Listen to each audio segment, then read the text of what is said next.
And so similar to our discussion last chapter, you know, instead of waiting for the experts to come around and finally acknowledge that these things exist, I think this information, these studies, and this way of thinking, to an extent, is just being spread around, and people are, you know, figuring this out for themselves without necessarily relying on those accredited institutions to give the green light for Mhm.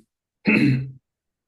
Um, so on that note, I think it'd be helpful to just talk about a few examples. Because again, there's only so much we can do. I mean, if the listener's not gonna read the book, if they're not gonna look into it more deeply, can't control that.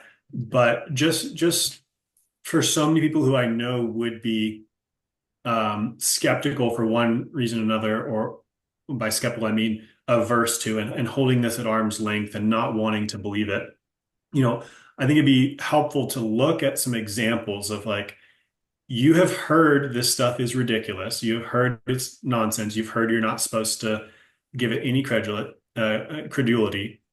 You've heard that basically, I'm just guessing, but you've probably heard that from like celebrity pop science people and news media and movies, right? That's generally how people come by this understanding. Maybe you had a really cool high school science teacher who also affirmed this point of view, or college science teacher.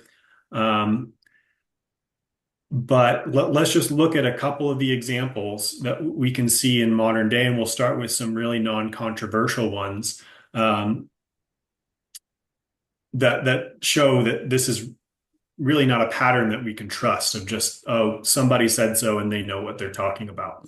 Um, Number one comes from a book I really like called The Upside of Stress by Kelly McGonigal.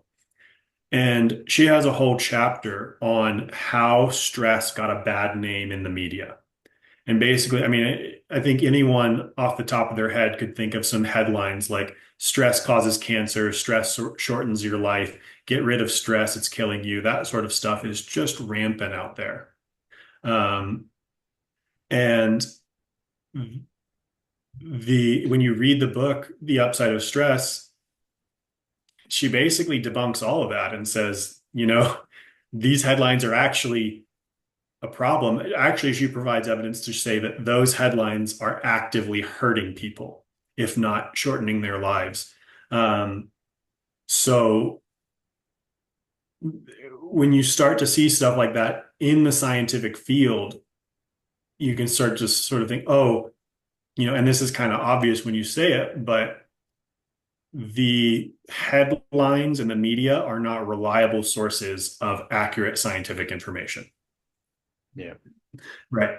So, another example I just came across, I was listening to a podcast with Stephen Meyer, and he was on Jonathan Peugeot's podcast, and he was talking about the guy who was the head of a paleontology institute that was set up to honor and celebrate Darwin.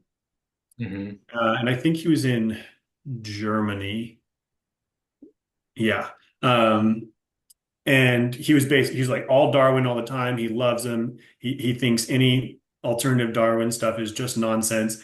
And he had this display up. This is a story coming through Stephen Meyer, but he knows the guy and knows his story, so he had a personal involvement in his change. So um, this guy's running this institute devoted to Darwin and devoted to being against the intelligent design folks. Like he's pro-evolution, anti-intelligent design.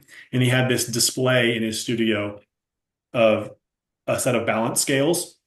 And on one, he had Darwin's book, The Origin of the Species. And on the other, he had all these this big stack of books by the intelligent design people. And it weighted in favor of Darwin. And he was like, Darwin still wins out.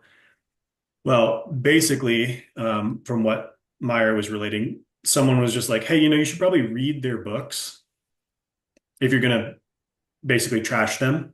And he was like, all right.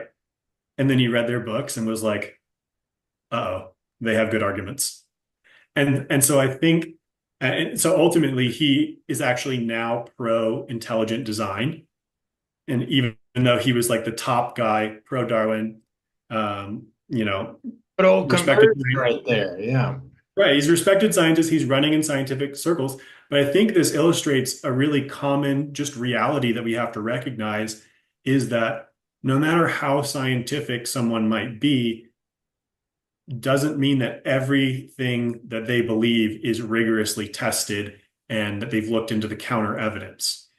And I think that's a lot more prevalent than we like to think. And it has these effects of people, like even someone who's, a scientist, an academic, you would assume that they had read the counter arguments.